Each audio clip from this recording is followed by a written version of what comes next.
का इंतजार खत्म होता है। हम दीपक शर्मा एक बार तहे दिल से सारे प्यारे बच्चों का बहुत बहुत स्वागत करते हैं आपके अपने प्यारे से प्लेटफॉर्म पे टारगेट बोर्ड पे। तो प्यारे बच्चे, जैसा कि आप सभी जानते हैं कि आज का जो क्लास होने वाला है बच्चे, पोएट्री सेक्शन का लिया गया चैप्टर नंबर 5 जिसका नाम है एन एपिटाफ। ओके, तो बच्चे इस चैप्टर में हम लोग कौन कौन सी बातें जानने वाले हैं बच्चे, जल्दी आपको सब सारी चीजें पता चल जाएंगी। और बच्चे एक प्यारा सा गुड मॉर्निंग आप सभी को भाई, जल्दी से आप लोग क्लास में आ जाए तो हम क्लास को स्टार्ट करते हैं। और बच्चे क्लास स्टार्ट करने से पहले सबसे पहले आपको हम कल के लिए सॉरी कहना चाहते हैं। कल क्लास आपका नहीं हो पाया था, इसके बच्चे हम एक्सट्रीमली सॉरी, क्योंकि बच्चे जिस सिस्टम में ना हमने डेटा मतलब बनाया था आपके लिए पढ़ाने के लिए ना, ये जो कंटेंट आपका है, ठीक है, ये पता नहीं कैसे, तो ये पता उसमें क्या वायरस आया नहीं आया, ये पूरा फाइल ही गायब हो गया था, करप्ट कर गया था। ठीक है, तो बच्चे इसलिए कल का क्लास नहीं हो पाया था। कोई बात नहीं बच्चे, उसी क्लास को हम आज आपके सामने लेकर के आए हैं। तो एक प्यारा सा बच्चे गुड मॉर्निंग एक बार फिर से आप सभी को, जल्दी से आप लोग क्लास में आ जाइए। ओके, सारे बच्चे क्लास में आ चुके हैं क्या? अभी लगता है कि आधे बच्चे क्लास में नहीं आए हैं, अभी लगता है आधे बच्चे अभी तक क्लास में नहीं आए क्या भाई? चलिए, सारे बच्चे आ गए हैं? हाँ ठीक है, चलिए रोल नंबर 5 पहुंच चुके हैं, बहुत बढ़िया।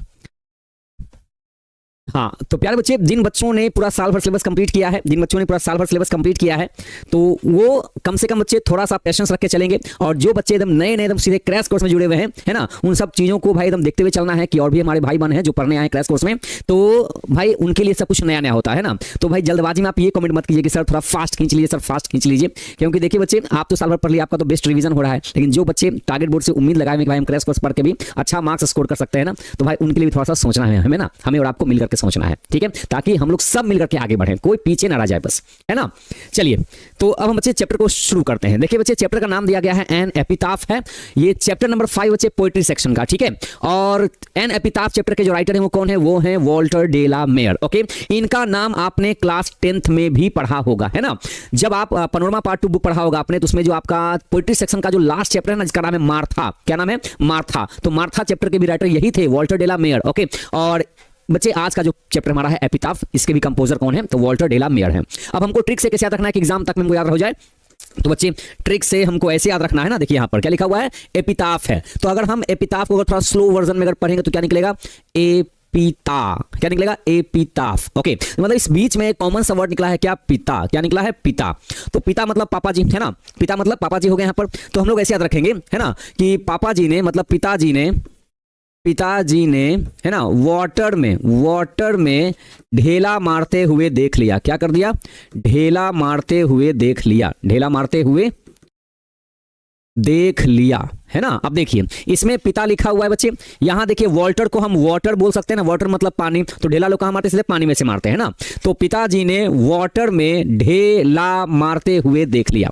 अब ये ट्रिक कंफर्म आपको एग्जाम के दिन तक भी, एग्जाम के बाद भी आपको याद रहेगा कि एपिटाफ चैप्टर के कंपोजर कौन है। तो याद रखेंगे, बस पूरा नाम हमें याद रहे ना रहे, हमको प्रोनाउंस करना आए ना आए, लेकिन इतना तो भाई कंफर्म है, एग्जाम में अगर क्वेश्चन पूछ दिया तब आपकी गलती नहीं होने वाली है, एग्जैक्ट आप लोग आंसर लगा करके ही आओगे, है ना। चलिए आगे बढ़ते हैं बच्चे। तो 1873 में इनका जन्म हुआ था और 1956 में इनकी डेथ हो गई थी, ठीक है। चलिए आगे बढ़ते बच्चे। अब इस चैप्टर का जो टाइटल है एपिटाफ, इसका मतलब क्या होता है हमको ये भी जानना है ना, कि what is the meaning of epitaph. तो एपिटाफ का मतलब होता है बच्चे, क्या होता है? सुनिएगा ध्यान से, देखिए जैसे किसी का कब्र है ना, मतलब कहीं पर किसी का कब्र बना हुआ है, ठीक है। अब उस कब्र के ऊपर एक जो ऐसे जो बहुत बड़ा जो पत्थर रखा होता है ना, ये देख रहे हैं, ये स्टोन देख रहे हैं, ये जो स्टोन बना रखा हुआ है कब्र पर, और इस स्टोन पर जो लिखा गया जो इंस्क्रिप्शन है, क्या है? ये इंस्क्रिप्शन है, ठीक है।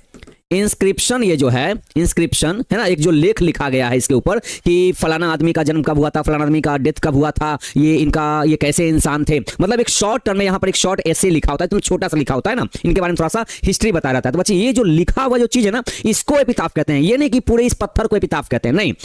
एपिटाफ का हिंदी मतलब होता है क्या? शिलालेख होता है बच्चे, शिलालेख। शिला मतलब होता है पत्थर, और उस पर लिखा गया जो लेख है ना, उसको बोलते हैं एपिटाफ, ठीक है। तो एपिटाफ का मतलब ये नहीं कि पूरा वो जो स्टोन है, जो पूरा टूम है, वो नहीं, उसके ऊपर लिखी गई जो लेख है ना, उसको बोलते हैं एपिटाफ, ठीक है बच्चे, कोई डाउट नहीं अब यहाँ पर। चलिए आगे बढ़ते हैं। तो ये है हमारे वॉल्टर डे ला मेयर साहब, ठीक है।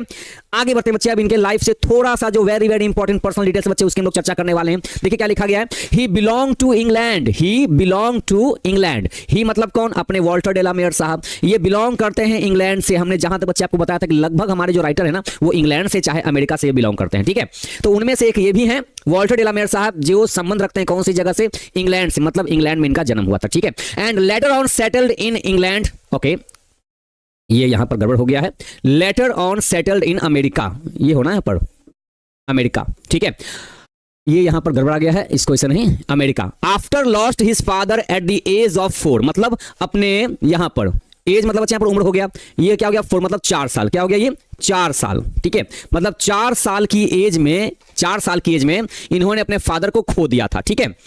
अब आगे कहते हैं बच्चे, देखिए, his songs for children and Peacock Pie, ये इनका जो कंपोजिशंस है songs for children and Peacock Pie, ये दो जो कंपोजिशन का इंपॉर्टेंट है, इसमें डिपिक्ट करता है बच्चे, डिपिक्ट का मतलब होता है दर्शाता है, क्या दर्शाता है ये, तो इनका जो मेन जो कंपोजिशंस है song for children and Peacock Pie, ये दर्शाता है, किसको दर्शाता है, तो वर्ल्ड ऑफ ड्रीम्स, मतलब सपनों की दुनिया को, सपनों की दुनिया को, सपनों की दुनिया को दर्शाता है। But even in these songs, लेकिन यहां तक कि इवन इन दीज सॉन्ग्स, इन सारे सॉन्ग्स में, इन सारे कविताओं में एक बात यहां बच्चे आपको देखना पड़ेगा, क्या कि there is a note of melancholy. Melancholy का मतलब होता है उदासी, क्या होता है, उदासी, मतलब कविता लिखते हैं ये बच्चों के ऊपर, ठीक ना, मतलब बच्चों की दुनिया के बारे में कविता लिखते हैं, लेकिन इन कविताओं में भी आपको एक नोट दिखाई देगा, एक राग दिखाई देगा, एक धुन दिखाई देगा, किस चीज का राग, किस चीज का धुन, तो वो उदासी से भरा हुआ, ठीक है। तो बच्चे आज का भी हमारा जो चैप्टर है ना एन एपिताफ, इसमें भी मेलनकली को ही दिखाया गया बच्चे, मेलनकली मतलब उदासी को ही दिखाया गया। तो आज का चैप्टर को इसमें कोई एक हैप्पी इंसान की चर्चा नहीं करने वाला है, आज का चैप्टर हमारा क्या चर्चा करने वाला है, आज का चैप्टर हमारा ये एक उदासी को दिखाने वाला है, मतलब ये इंसान जो इसमें सैड होता हुआ दिखाई दिया है। ओके, आगे बढ़ते बच्चे, यहां से हमने अगर क्वेश्चन पूछना होगा ना कि सॉन्ग्स फॉर चिल्ड्रन और पीकॉक पाई किनका लिखा हुआ है, तो हम कहेंगे अपने वॉल्टर डेलामेयर साहब का लिखा हुआ है, ठीक है।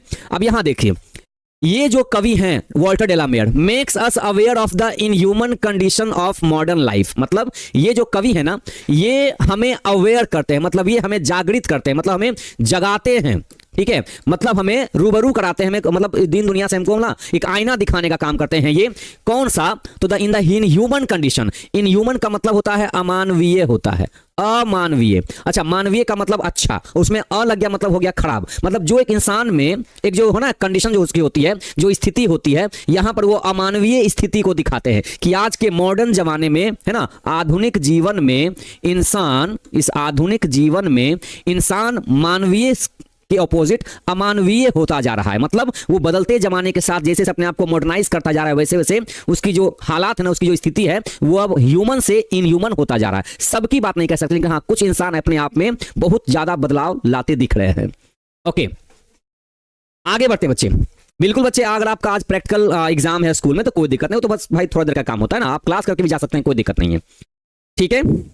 यहां देखिए बच्चे, अब यहां पर कहते हैं, आगे जा सुनिएगा, क्वीन एलिजाबेथ II, मतलब एक क्वीन एलिजाबेथ, मतलब इंग्लैंड की जो महारानी है क्वीन एलिजाबेथ II, इन्होंने ऑनर्ड किया है, इनको सम्मानित किया है, क्या किया इनको सम्मानित किया है, किनको, हिम का मतलब यहां पर वॉल्टर डेलामेयर साहब को, ठीक है।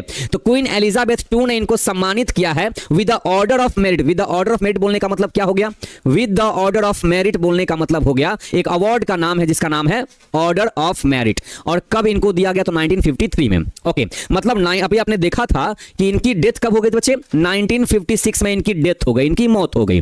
तो मौत से 3 साल पहले, 3 years बिफोर, 3 साल पहले, मतलब 1953 में इनको ऑर्डर ऑफ मेरिट से नवाजा गया था, ठीक है, सम्मानित किया गया। किसने किया था, तो क्वीन एलिजाबेथ II ने, मतलब इंग्लैंड की जो महारानी है क्वीन एलिजाबेथ II, इन्होंने सम्मानित किया था।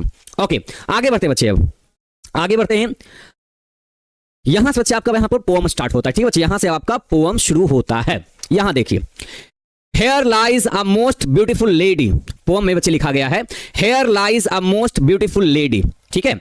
चलिए बच्चे, आज आपके ना बच्चे कविता ना बहुत ज्यादा अच्छी होने वाली है, ठीक है, और आज आप लोगों को बहुत बच्चे कुछ जानकारी मिलने वाला है, तो ध्यान से समझिएगा। पोएम बहुत छोटी सी है, कविता समझिए कि रेनबो पार्ट 2 में सबसे छोटी सी जो कविता है ना, वो अपना यही है, एन एपिताफ, इससे छोटी कविता कोई है ही नहीं, इससे पूरे बुक में नहीं है ये। ओके, तो देखिए बच्चे, यहाँ से पोएम शुरू होती है, हमने आपको हर लाइन का आपको हम ना मतलब समझाते हुए चलते हैं, तो ध्यान से देखिएगा। फर्स्ट लाइन कहने का मतलब क्या है, हेयर मतलब यहां, यहां मतलब कहां, तो यहां मतलब कब्र में बच्चे, यहां बोलने का मतलब कहां, कब्र में, ठीक है ना। तो हेयर मतलब इस कब्र में, लाइज मतलब लेटी हुई है, लेटी हुई है कौन, अब मोस्ट ब्यूटीफुल लेडी, मतलब यहां बच्चे मोस्ट का मतलब आपका हो गया वेरी, क्या हो गया, वेरी, अब most beautiful lady, a very beautiful lady. Okay, तो एक जो राइटर हमारे वॉल्टर डेलामेयर साहब हैं, ये कब्र के पास बैठे हुए हैं और उस कब्र के नीचे कह रहे हैं कि यहां पर इस कब्र के नीचे एक बहुत बहुत खूबसूरत महिला इसके नीचे दफन है, मतलब लेटी हुई है। ठीक है, चलिए बच्चे सब कुछ लेकर के आएंगे हम आपको कॉमन क्लास में ना, वो सब कुछ आपको प्रोवाइड करा देंगे, जितने भी अदर राइटर्स हैं उन सब का ट्रिक वाइज आपको हम याद करा देंगे। अभी बच्चे you should have some patience, अभी आपको थोड़ा सा सब्र बना के चलना पड़ेगा। ठीक है, हर चीज आपको प्रोवाइड हम करा देंगे, कुछ भी चीज बच्चे आपका एग्जाम से पहले कुछ भी चीज छूटेगा नहीं। यहां देखिए आगे कहते हैं कि इस कब्र के नीचे एक बहुत ही सुंदर महिला यहां पर दफन है, लेटी हुई है, और कह रहे हैं कि जब तक ये जिंदा थी ना, अभी तो मर चुकी हैं तो लेटी हुई है नीचे में, जब तक ये जिंदा थी तब तक इनका नेचर कैसा था। अब ये सेकंड लाइन आपको इनका उस लेडी का ना नेचर बता रहा है, स्वभाव बता रहा है। कह रहे हैं जब ये जिंदा थी ना तो she is the light of step, मतलब इनके जो पैर थे ना, इनके जो कदम थे, इनके जो पैर थे एकदम ये कैसे थे, एकदम लाइट थे, मतलब कि पैर में चंचलता थी, मतलब कहीं एक जगह टिकती नहीं थी, मतलब हर जगह ये घूमती फिरती रहती थी। ये कहना चाहते हैं ये कि she was the light of step and heart was she, और पैर में तो चंचलता था ही, है ना, क्या था, पैर में तो चंचलता थी ही, साथ ही साथ इनका जो मन था ना वो भी चंचल था। Okay, and heart was she, light of step and heart, मतलब मन की भी चंचलता थी और पैर में भी चंचलता थी, मतलब एकदम घूमने फिरने वाली महिला थी ये, एकदम खुशमिजाज रहने वाली महिला थी, मन की बहुत ज्यादा सुंदर महिला थी, मतलब तन से तो सुंदर थी ही ये, मन से भी बहुत ज्यादा सुंदर थी ये। ओके, आगे बढ़ते बच्चे, अब आगे जा सुनिएगा। तो जब जिंदा थी तब ऐसी थी।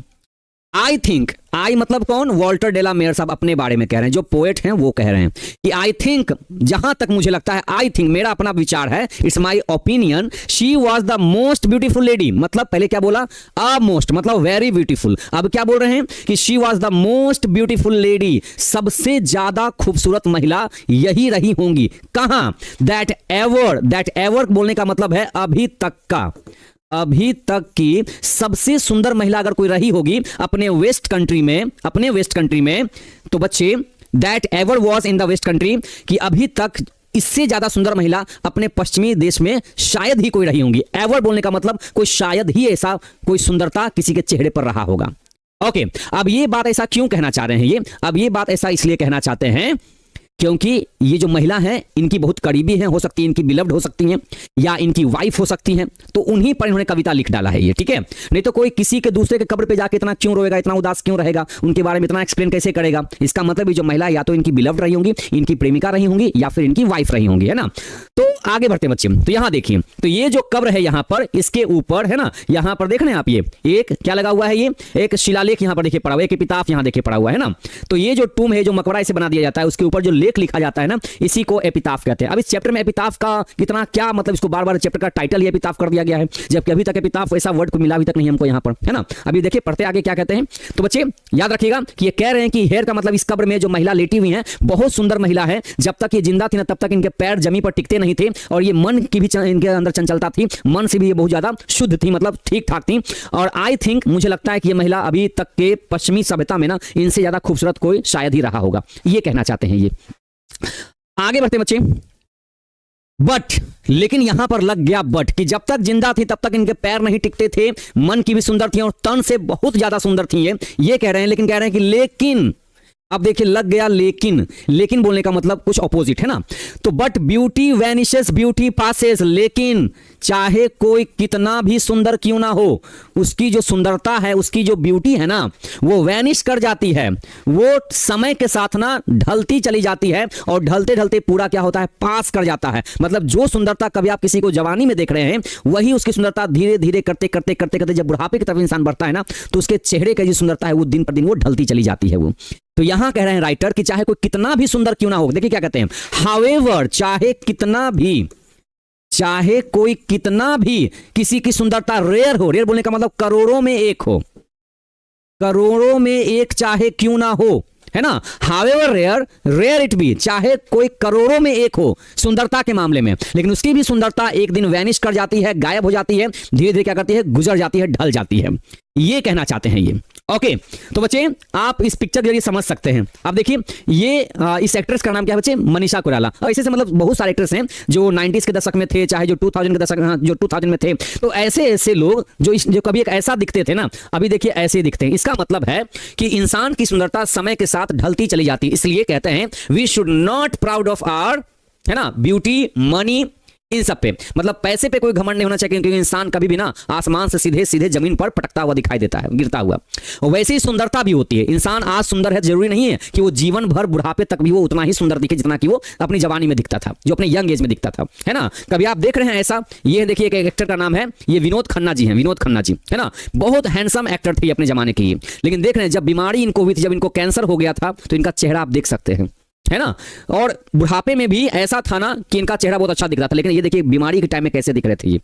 तो ये बताता है ना कि सुंदरता किसी के पास कभी भी एकदम परमानेंट नहीं है। Beauty is not permanent, nothing is permanent. दुनिया में तो भाई बहुत कुछ ऐसा जो कि परमानेंट है ही नहीं, है ना। तो अपने साथ अंतिम तक क्या जाता है, अपने मन की सुंदरता, मतलब ब्यूटी इनसाइड वाला ब्यूटी, ठीक है, इनर ब्यूटी, मतलब अंतरात्मा की, जिसकी आत्मा अच्छी है, जिसका मन सुंदर है, तो उसका तन सुंदर थोड़ा बहुत भाई तो बहुत अच्छा है, वो कोई दिक्कत उसके लिए नहीं होता है, ठीक है।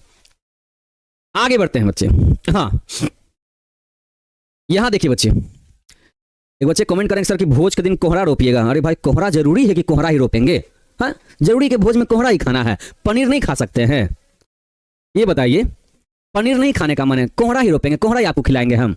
अरे हो गया पुराना जमाना वाला बात, अब कोहरा नहीं रोपेंगे, अब सीधे पनीर खिलाएंगे। पनीर हमारे पास है, कोहरा क्या खिलाएंगे आपको हम भोज में, है कि नहीं है? चलिए भाई वही पनीर आपको हम देंगे, देखिएगा पनीर कैसा दिखता है और कोहरा का सब्जी कैसा दिखता है, ठीक है। चलिए, आपको भोज के दिन नहीं मिलेगा, आपको भोज से पहले ही मिल जाएगा सब कुछ आपको।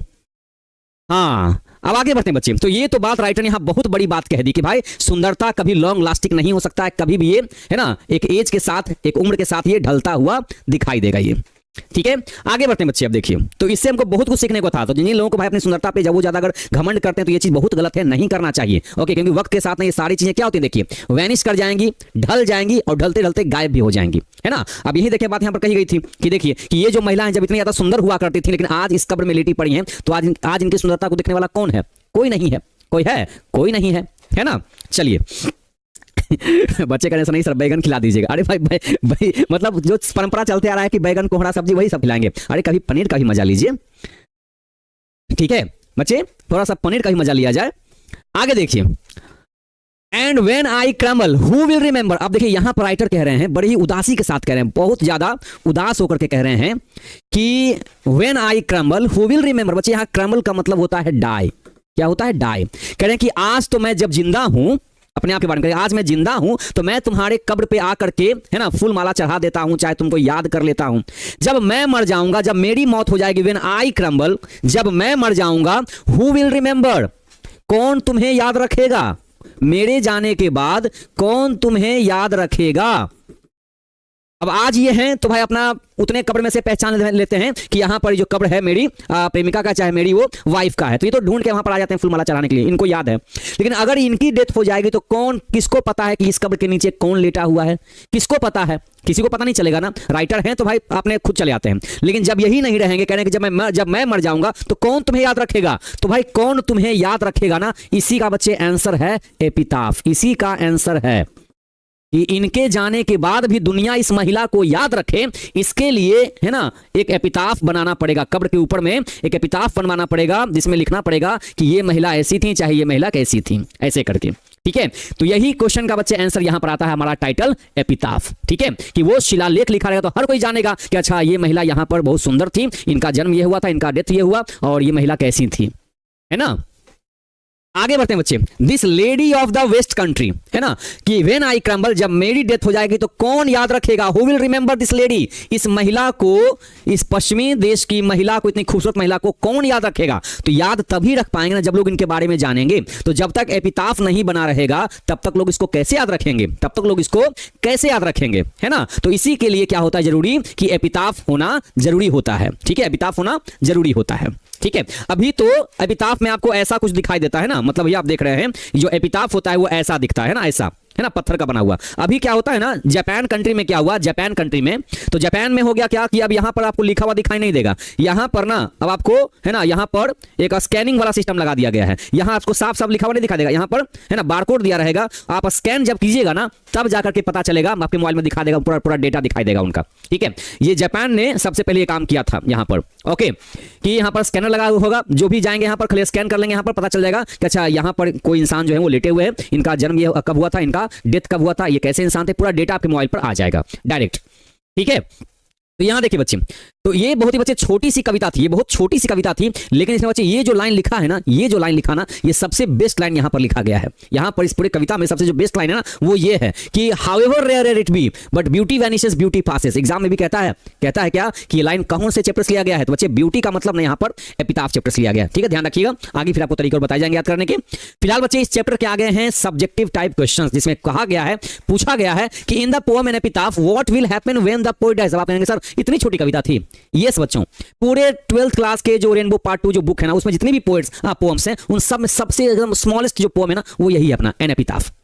ओके, यहां देखिए बच्चे, कहते हैं in the poem an epitaph what will happen when the poet dies. कहते हैं इस कविता में, एपिटाफ कविता में, व्हाट विल हैपन क्या हो जाएगा, व्हेन द पोएट डाइज जब पोएट की मौत हो जाएगी। तो जब पोएट की मौत हो जाएगी तो कोई भी उस लेडी को पूछने वाला नहीं है, ना कोई आकर के फूल माला चढ़ाने वाला है ना। तो there will be no one, कोई भी नहीं है, टू रिमेंबर याद रखने के लिए, याद करने के लिए उस पश्चिमी देश की महिला को, उस पश्चिमी देश की महिला को, after the death of the poet, poet की मौत के बाद कोई भी नहीं है जो उस महिला को याद करे, उस पश्चिमी देश की महिला को, है ना। Write a note on the philosophical meaning of the poem an epitaph. ये देखिए बच्चे, एपिटाफ चैप्टर से जो फिलोसफिकल मीनिंग निकाल के रखा गया है, मतलब एक जो होता है ना एकदम प्रेरणा देने वाला, वो जो मीनिंग है वो क्या है यहां पर। तो कहते हैं कि Walter de la Mare offers an anti romantic view of beauty.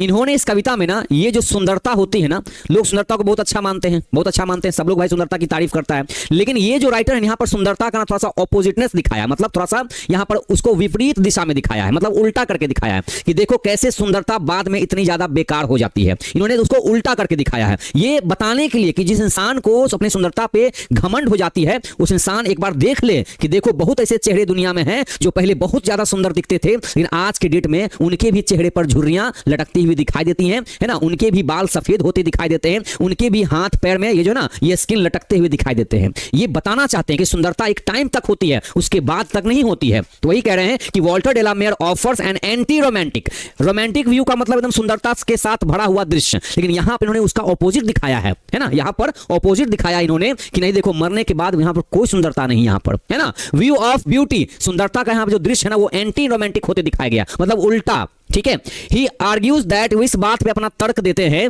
कि beauty is perishable, beauty is not permanent, is a perishable. Perishable का मतलब एक दिन खत्म होना है, इसको खत्म होना है, इसको ये परमानेंट नहीं है, ये परमानेंट नहीं है। Beauty is perishable and is also subjected to change, और क्या होता है कि इसमें बदलाव आते हैं, ये दिन पर दिन बदलता जाएगा, caused by the natural process, क्योंकि ये प्राकृतिक चीज है, इंसान प्रकृति से बना हुआ है, तो प्रकृति अपनी चीज वापस ले ही लेती है, जितना देती है उतना वापस वो ले लेती है वो। ठीक है, देयर इज दस, तो इसी प्रकार एन अंडर करेंट ऑफ डिडैक्टिसिज्म, क्या बोलता है, एन अंडर करेंट ऑफ डिडैक्टिसिज्म। डिडैक्टिसिज्म का मतलब क्या होता है, उपदेशवाद होता है। ठीक है, क्या होता है, उपदेशवाद होता है। उपदेशवाद बोलने का मतलब क्या होता है, किसी को आप अच्छी चीज बताते हैं, इसका मतलब क्या, उसको आप उपदेश दे रहे हैं। तो ये जो उपदेशवाद है ना, इसी चीज को अंडर करेंट रखा गया, मतलब इसको नजर में रखा गया है इस चैप्टर में, कि यहां पर आपको ना एक उपदेश देना चाहते हैं कि जिन जिन लोगों को अपनी सुंदरता पे घमंड है वो मत करना, वो करना बंद कर दीजिए, अगर करते हैं तो करना बंद कर दीजिए, अगर नहीं करते हैं तो बहुत अच्छी चीज है, क्योंकि अंत में ना जो सच्चाई है वो इसी बात में है कि beauty vanishes beauty passes, however rare rare it be, मतलब चाहे सुंदरता कितनी भी बहुत ज्यादा हो, करोड़ों में एक हो, फिर भी वो दिन वो पेरिशेबल है, वो खत्म होना है उसको। The poet wants main and women, poet क्या चाहते हैं, पोएट चाहते हैं कि सारे पुरुष महिलाएं जो भी इस दुनिया में हैं, स्पेशली वुमेन, यहां पर खास तौर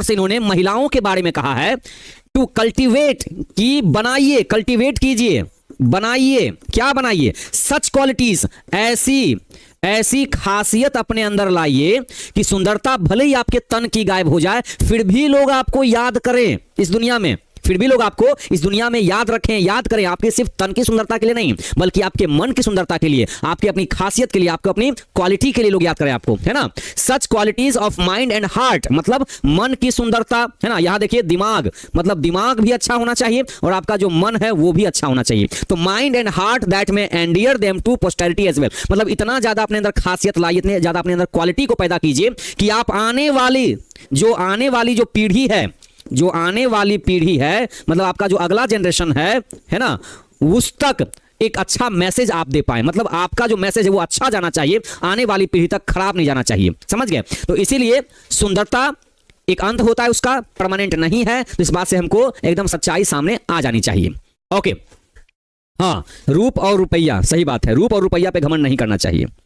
हाँ, दोनों अचानक से गायब हो जाता है, पता भी नहीं चलता है, समझ गए। देखते हैं हल्का सा बुखार भी इंसान को लग जाता है, तो हल्का सा बुखार लगने पर इंसान का चेहरा देखते हैं कैसा दिखने लगता है। क्या वो एकदम नॉर्मल डे की तरह दिखता है? नहीं दिखता। हल्का सा बुखार लगने पर जब ये हाल है, तो जब इंसान को बहुत बड़ी बीमारी हो जाती है तो उसका शरीर कैसा हो जाता है? सिकुड़ जाता है, एकदम दुबला पतला इंसान हो जाता है ना। तो शरीर का कुछ भी बचे यहाँ पर नहीं है, मन अच्छा रखिए, ठीक है, मन अच्छा रखिएगा ना तो आपका तन भी अच्छा रहेगा। Okay, where does the lady lie, कह रहा है कि वेयर, कहां पर वो महिला है ना दफन है चाहे लेटी हुई है। What does she look like, और वो कैसी दिखती हैं, कैसी दिखती हैं, लुक का मतलब दिखना, तो कैसी दिखती हैं वो इस पोम में। तो the lady lies in the west country, ये जो लेडी है वो लेटी पड़ी है कहां भाई? तो वेस्ट कंट्री में लेटी पड़ी है। She looks most beautiful to the poet, she looks most beautiful, वो सबसे ज्यादा खूबसूरत लगती हैं किसको? कवि को। अब कवि को क्यों लगती हैं? क्योंकि भाई कवि क्या तो प्रेमिका है या तो उनकी वाइफ, इसलिए। Because he is in love with her, क्योंकि वो जो कवि है ना, वो जो पोएट है वो उससे प्यार करते हैं, है ना। तो इंसान जिससे बहुत ज्यादा अगर प्यार करता है ना तो उसकी तारीफ वो एकदम भर भर के करता है, चाहे वो इंसान किसी रूप में हो, माँ के रूप में हो, बहन के रूप में हो, चाहे वो पत्नी के रूप में हो, चाहे वो प्रेमिका के रूप में, चाहे किसी के रूप में हो वो। ओके, हाँ, तो आप कह रहे हैं बच्चे कि बहुत सारी जो एक्ट्रेसेस हैं, जो बहुत सारी जो एक्ट्रेस हैं वो आज भी वैसी दिखती हैं, है ना। तो बच्चे अभी आप तो सामने चीजों को देख रहे हैं, उनके बैक कैमरा तो आप नहीं देख पा रहे हैं कि वो कैसे अपना इतना मेंटेनेंस कर पा रही हैं, है ना। बहुत लोग प्लास्टिक सर्जरी करा के अपने चेहरे को वैसा रखे हुए हैं, लेकिन है तो प्लास्टिक ही ना, अंत में तो ढलना ही। अभी से 20 साल बाद ढले चाहे 50 साल बाद ढले, ढलेगा तो पक्का, है ना।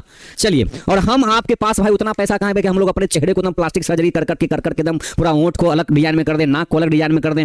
करने की क्या जरूरत है भाई? जो हम सामने है, ईश्वर ने हमको जैसे बनाया है, हम वैसे बहुत अच्छे इंसान है अपने आप में, अगर हमारी सोच अच्छी है तब, ठीक है। तो कभी बच्चे इन सब को देख करके ना, ये हीरो हीरोइन को जो सीरियल में दिखाते इतना स्मार्टनेस, सुंदरता, इन सब को देख के कभी ना अपने अंदर इनसिक्योर फील मत कीजिएगा कि अरे भाई उतना सुंदर दिखता है, हम कैसे दिखते हैं। ये होना ही नहीं चाहिए कभी। आप जैसे दिखते हैं ना, अरे भाई अपनी माँ से पूछिए कि आप कैसे दिखते हैं, अपनी माँ से एक बार पूछिए कि आप कैसे दिखते हैं, और उन्होंने जो कह दिया तो समझिए भाई वही आप हैं, ठीक है। What is an epitaph? इस चैप्टर का मोस्ट इंपॉर्टेंट क्वेश्चन, कहता है an epitaph refers to the inscription। एपिताफ है क्या? तो एपिताफ का मतलब है, एपिताफ का मतलब क्या है भाई? क्या है? टू द इंस्क्रिप्शन, मतलब वो लेख, वो लिखावट, वो लेख किस पर? On a tomb. क्या बोलेंगे इसको बच्चे? टूम। टूम का मतलब क्या हो जाएगा? वहां पर जो है ना कब्र है उसको कहेंगे। तो कब्र के ऊपर में जो एक पत्थर होता है उसके ऊपर जो लिखी गई लेख है उसी को कहते हैं एपिताफ, जो कि किसी के, है ना, किसी मरे हुए के याद में, है ना, किसी मरे हुए के याद में वो बनाया जाता है एपिताफ को, ताकि दुनिया भी उसको याद करे उसको। बच्चे क्वीन एलिजाबेथ 2 क्यों लिखा? क्योंकि भाई उससे पहले क्वीन एलिजाबेथ 1 भी रह चुकी है ना महारानी, इसलिए बाद में उसका नाम फिर 2 लिखा गया है। हाँ, अब यहां देखिए बच्चे इंपॉर्टेंट क्वेश्चन आपके लिए है इस चैप्टर से, जो वेरी वेरी इंपॉर्टेंट क्वेश्चन बच्चे वो आपके सामने रखे गए हैं। कहते हैं Walter de la Mare was a famous, Walter de la Mare एक फेमस, एक प्रसिद्ध क्या थे? तो कवि तो पता है, लेकिन कवि में कैसे कवि हैं? पोएट में कैसे पोएट है? वॉर पोएट है। तो भाई वॉर पोएट तो अपने रूपर्ट ब्रूक्स साहब थे जिन्होंने सोल्जर चैप्टर को लिखा है, आगे आने वाला है। रोमांटिक पोएट तो भाई अपने जॉन किट्स साहब जाने जाते हैं। कौन जाने जाते हैं? John Keats. और ये तो भाई एंटी रोमांटिक पोएट है ये, है ना। और नेचर पोएट तो भाई उनको कहा गया है ना, उन्हीं को कहा गया है जो अपने ऑटम सीजन को लिखे हैं वो। तो बचा क्या? Children's poet. तो बच्चे 1 का आपका ऑप्शन हो जाएगा नंबर बी। हाँ, आधार कार्ड पर जो फोटो है वो सबसे बढ़िया फोटो होता है, एकदम ओरिजिनल, कोई फिल्टर नहीं। जैसे आप हैं आपको फिल्टर लगाने की जरूरत ही नहीं है, बस जैसे हैं वैसे हैं, ठीक है, कोई दिक्कत नहीं है। Walter de la Mare lost his father at the age of dash 10, 7, 3 और 4। Walter de la Mare lost his father at the age of 10, 7, 3 और 4। तो हमने पढ़ा था कितने साल की उम्र में भाई? तो 4 साल की उम्र में, 4 साल की उम्र में, ठीक है। आगे बढ़ते हैं बच्चे, number 3। Walter de la Mare was awarded, Walter de la Mare को अवार्ड दिया गया था, इनाम दिया गया था, कौन सा? तो order of merit, order of merit से इनको नवाजा गया था, ठीक है। लेकिन कौन से साल में? 1950, 1951, 1952 और 1953। तो बच्चे याद रहेगा आपको, एग्जाम में अगर ये क्वेश्चन पूछेगा तो आप बता दीजिएगा, है ना। हमने आपको रिलेट कर दिया था कि इनकी डेथ हुई थी 1956 में, है ना, इनकी मौत हुई थी 1956 में, और 56 में उनसे 3 साल पहले, है ना, उनसे 3 साल पहले इनको मिला था 1953 में ऑर्डर ऑफ मेरिट। अब एग्जाम में चाहे ये ईयर वाला क्वेश्चन पूछे, चाहे बच्चे वो यहां वाला पूछे कि कौन सा अवार्ड दिया गया था, तो आप बता सकते हैं आराम से। Number 4, peacock pie is written by. अरे भाई पीकॉक पाई किनके द्वारा लिखा गया है? है ना। पीकॉक पाई किनके द्वारा लिखा गया है? T S. Eliot, Walter de la Mare, John Keats, के अंदरवाला। अब देखिए अपने रेनबो पार्ट 2 बुक में के अंदरवाला साहब का लिखा हुआ क्या है? फायर हिम लिखा हुआ है। क्या क्या लिखा हुआ है? Fire him. जॉन किट्स साहब का तो ओड टू ऑटम है ना, ओड टू ऑटम है। और टी.एस. एलियट साहब का लिखा हुआ है मैकैविटी द मिस्ट्री कैट, है ना, मैकैविटी। ठीक है, तो बचा क्या? Walter de la Mare. आगे हम लोग और भी पोम्स पढ़ने वाले हैं, ये सब हम लोग आगे पढ़ने वाले हैं पोम्स में। ये सब बच्चे आप रेनबो पार्ट 2 के पोम्स है सब के सब। An epitaph is a work. Epitaph क्या है? एक काम है, एक काम है। ये काम किसको रेफर करता है, किसके बारे में दर्शाता है? तो inscription on a tomb, inscription on a house, inscription on a boundary. Boundary पर लिखा गया लेख को एपिटाफ कहते हैं, घर के ऊपर लिखा गया लेख को एपिटाफ कहते हैं, या किसी के कब्र पर लिखा गया लेख को एपिटाफ कहते हैं। तो answer is number A, inscription on a tomb. ठीक है, डॉक्टर के द्वारा लिखे गए कागज पर जो दवाई का नाम होता है, कब लेना है कब नहीं लेना है, उसको बोलते हैं प्रिस्क्रिप्शन। उसको बच्चे बोलते हैं प्रिस्क्रिप्शन कहते हैं। और ये कब्र के ऊपर लिखा गया लेख इसको बोलते हैं इंस्क्रिप्शन। ठीक है, next one, number 6, Walter de la Mare makes us aware. Walter de la Mare हमें जगाते हैं, हमें अवेयर करते हैं इस चीज से, किस चीज से?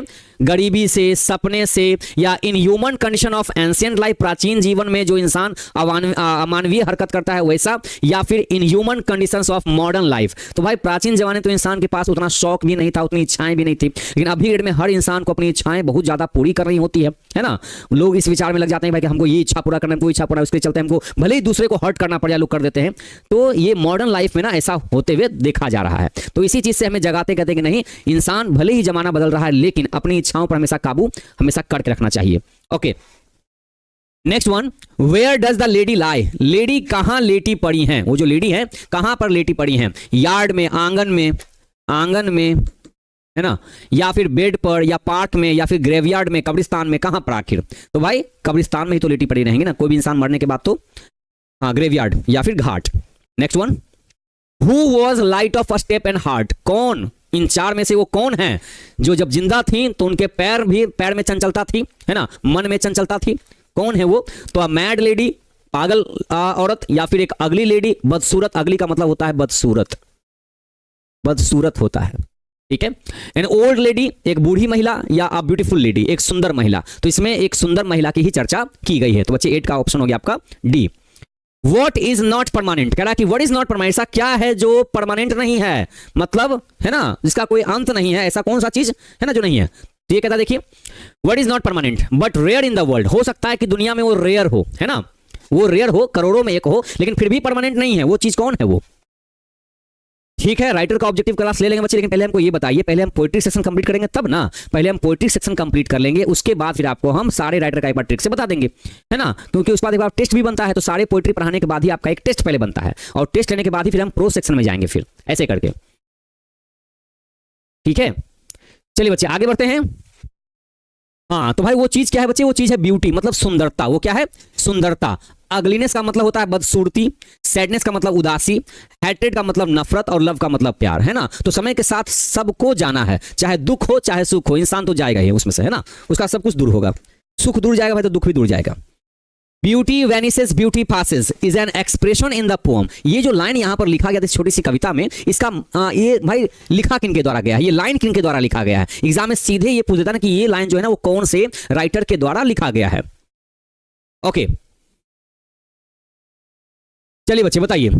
देखिए बच्चे, किसी राइटर के बारे में अगर आप सर्च करेंगे गूगल पे ना तो आपको ढेर सारा नॉलेज मिल जाएगा, इसमें कोई डाउट नहीं आज की डेट में है।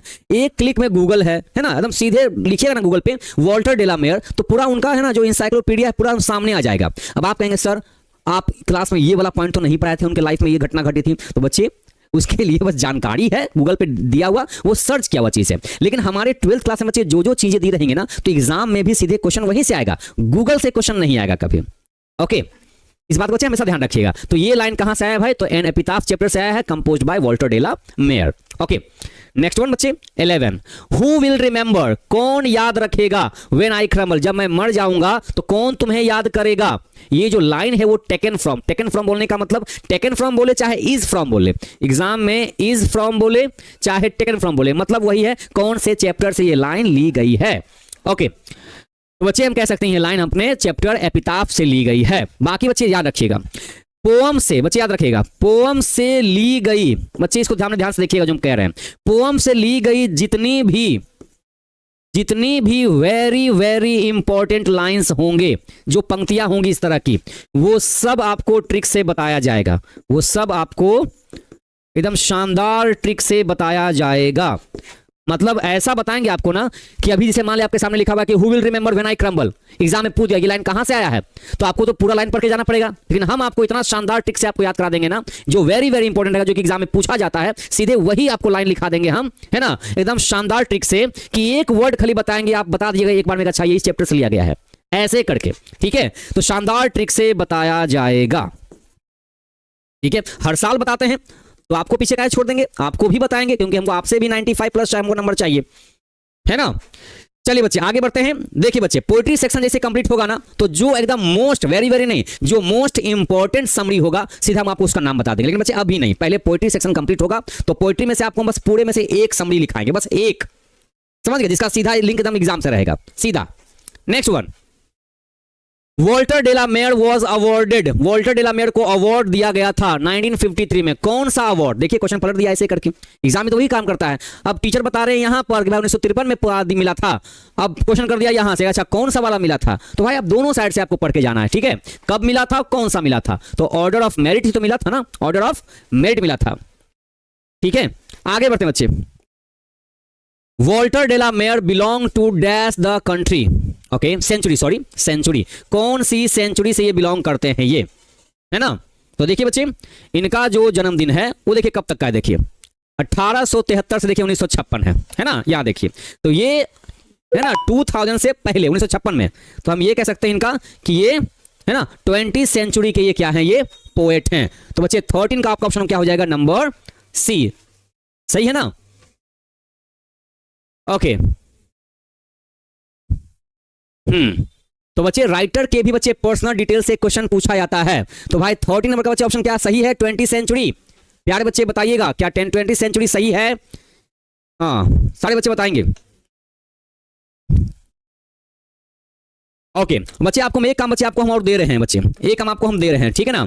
अब देखना यह है कि जो जो बच्चे सीधे क्रैश कोर्स में जुड़े हुए हैं वो कितना मेहनत करते हैं, क्या हमारे पढ़ाने के बाद भी आप लोग पढ़ते हैं कि नहीं पढ़ते हैं, उसका हमको कल के क्लास में हमको साफ साफ पता चलने वाला है, ठीक है बच्चे, साफ साफ हमको पता चल जाएगा। अभी आपको एक चीज हम पहले बता देते हैं, क्या बताना है वो, हाँ हमको एक चीज आपको बताना है कि कल की क्लास में हम आते के साथ सबसे पहले एक सवाल कर आपसे करेंगे, हम आते के साथ सबसे पहले आपको एक सवाल हम करेंगे, ठीक है। चलिए हाँ, तो कितने बच्चे ऐसे कह रहे हैं भाई कि हम हाँ सर हम डेली क्लास को अटेंड करते हैं, अब जो पढ़ाते हैं उसके बाद हम घर पे जाके उसको हम एक बार फिर से एनालिसिस करते हैं, मतलब वाकई पढ़ते हैं भाई कि हाँ वाकई सही है कि नहीं है। तो देखना हमको अब ये है कि कितने बच्चे ऐसे हैं जो कभी एक बार भी किताब को पलट के देखते हैं कि नहीं देखते हैं, ओके यही हमको कल के क्लास में पता चल जाएगा। अब देखते हैं, अब जो बच्चे आज की इस क्लास में जो जो हम बढ़िया तरीके से हम अटेंड किए होंगे ना, ठीक है, वो देखते हैं बच्चे आज आपकी टांग खींचाने वाली है, इसलिए थोड़ा सा हम आपसे कल कुछ सवाल करेंगे हम आपको, ठीक है, कि आज के क्लास में ऐसा क्या है जो हम मिस किए हैं, ओके ऐसा क्या है जो हम मिस किए हैं, चाहे ये बताना होगा कि आज हमने कौन सा गलती किया है क्लास के चैप्टर में। बच्चे आज ये आपका होमवर्क है, अगर कल आप बता देते हैं तो हम समझ जाएंगे कि वाकई आपका ध्यान है कि आप क्लास भी अटेंड कर रहे हैं और आप एनालिसिस भी कर रहे हैं कि हाँ सर ने जो बताया है वो वाकई सही बताया नहीं बताया है। अब इस बात होती है कितने बच्चे पढ़ पाते नहीं पढ़ पाते हैं, ये हमको कल के क्लास में पता चलेगा हमको। चलिए बच्चे अब देखते हैं कि कल आपकी टांग खिंचाती है कि नहीं खिंचाती है। अब चलिए भाई एक बार बच्चे फिर से आपको हम मिलते हैं बच्चे कल की क्लास में, तब तक के लिए आप हंसते रहिए मुस्कुराते रहिए, ओके, और बच्चे चैप्टर का रिवीजन भी करते रहिए, ओके। और हम हमेशा कहते हैं कि कम से कम पोएट्री सेक्शन के जो किताब हैं आपके रेनबो पार्ट 2, ठीक है, उसके एक बार कम से कम राइटर डिटेल्स को वापस पढ़िए और उसके पोएम के लाइंस को भी दोबारा पढ़िए, और देखते हैं कल कितने बच्चे हैं जो आज मेरी इस गलती को फाइंड आउट कर पाते हैं कि नहीं कर पाते हैं। अब देखते हैं, ठीक है, क्योंकि बच्चे चैप्टर एकदम पूरा एकदम बच्चे छोटा सा चैप्टर है, अब इसमें चैप्टर का आप रिवीजन नहीं कीजिएगा तो क्या कीजिएगा, ओके। चलिए तो बच्चे मिलते हैं आपको कल क्लास में, तब तक के लिए जय हिंद।